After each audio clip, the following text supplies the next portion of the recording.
And you've interviewed people that have been open about murdering people too. Yeah, I've interviewed a lot of people that have done that.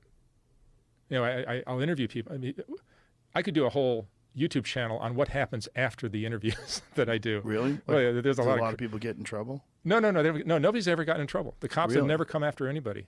Really? I've done all these interviews, and the cops have never approached me about anyone I've interviewed. Isn't that kind of crazy? It's crazy to me, but I think, you know, I know the cops watch because they'll roll by and say, "Hey, man, who are you posting today?" So they watch all the Yeah. time. I think the cops enjoy watching because the people that they're arresting are always lying to them. They're never telling the truth. Yeah, oh yeah, I was robbing that liquor store, and I'm like, yeah, I'm sorry, I was guilty. Right. They're never getting that. But when I interview these people, I say, yeah, I robbed a liquor store, and I got away with it, and I did this, and I robbed a jewelry store, and I shot the guard in the shoulder, and I got away with it. And, like, they're getting to hear the story told a very, very different way than the way they hear it when they book somebody. Do you interview cops as well? I would love to, but I've only interviewed a couple of retired cops.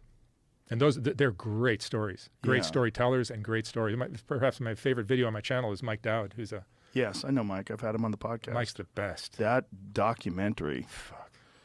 Yeah, what is it, the 7.5? 7.5. Yeah, is an amazing documentary, and it's just Yeah. all about this young, idealistic cop who gets. Tell me that's not a movie that's screaming to be made. Yeah, I mean, well, the documentary is fantastic, but yeah, an actual movie about it. He just got indoctrinated into the world of corruption, like from the beginning. He witnessed a murder. No, I He was mean, told to shut the fuck up. When he came to my studio, he approached me and asked me if I'd be interested in doing an interview. And I said, yeah, sure, I'd love to.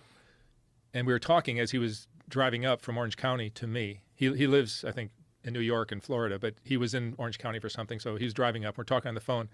And I'm listening to the way he talks. I'm like, Mike, you could, I mean, this is the way I'd love my videos to go. Like, you're a great conversationalist. You're probably the best conversationalist I've ever heard. And that's why you're so successful. One of the reasons you're so successful. But I'm not. I'm just a photographer. And all I'm doing with these interviews is trying to provide a little backstory that my photographs can't provide.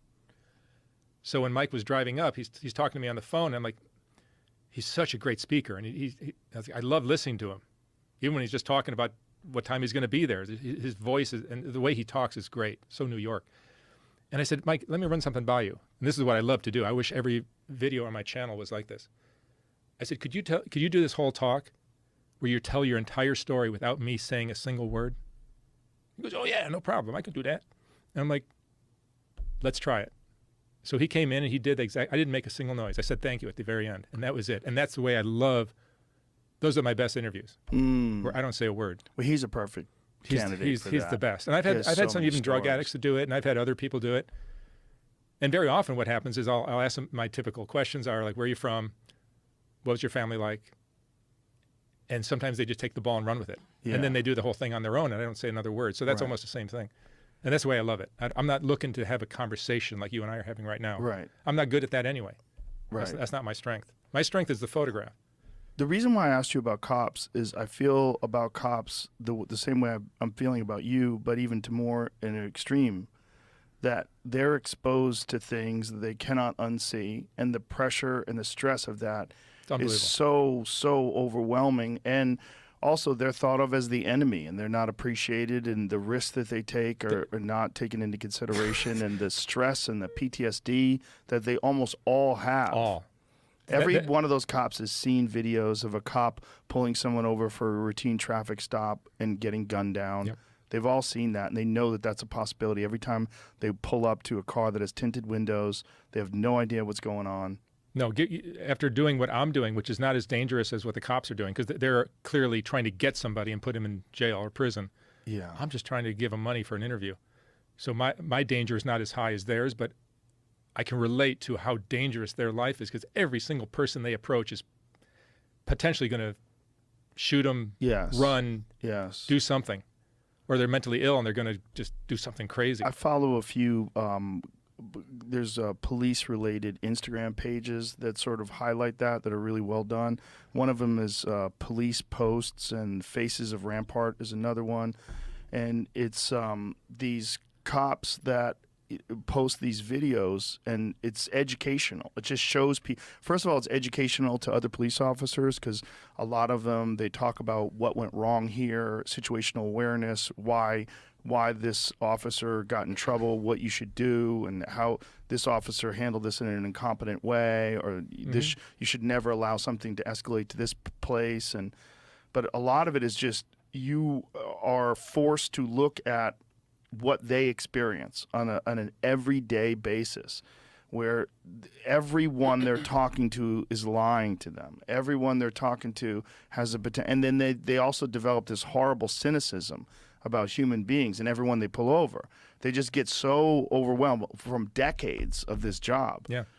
That The cops are so underappreciated, Yes. especially right now. It's terrible. I say it all the time, and people get mad at me all the time. I'm like, listen, man, I know cops. Because of my martial arts background, I grew up with cops. I was around cops from the moment I was a young teenager all throughout my adult life because of martial arts, because so many cops train in martial arts to protect themselves. And they're good people for the most part, like all people. Most people are good people for the most part.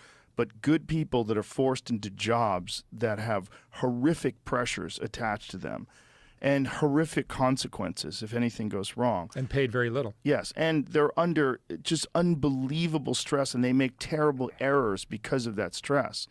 And then someone gets a cell phone video of that, and they post someone planting a gun or doing this, and then everyone thinks all cops do that. No, and you cannot shoot the wrong guy. Right. You cannot ever risk doing that. Yes, I watched a horrible video the other day. So they're shooting at you, but you can't really just shoot back, because what if you hit a kid? Right. Well, that was what I saw. It was a horrible video of a grandson, this very troubled grandson, who pulled a knife on his grandfather. And while the cops were there, he went to stab the grandfather, and the cops opened fire on the kid and shot the grandfather too. Killed both of them. Yeah. And I'm like, oh, Jesus Christ. And in the police post, this was all about, understanding about accuracy and when to shoot and when to intervene. And it's sort of a step-by-step breakdown for other officers so they can sort of look at this. There's a great video on my channel with a retired cop named Kevin Donaldson.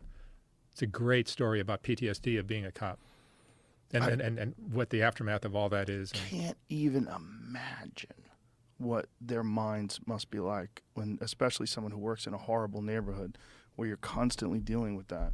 And the things that they see, like they're constantly seeing murder, constantly seeing car accidents, constantly seeing overdose, constantly seeing physical abuse, sexual abuse, rape, torture, you name it. And you're married and you come home to your wife and like, how was your day, honey?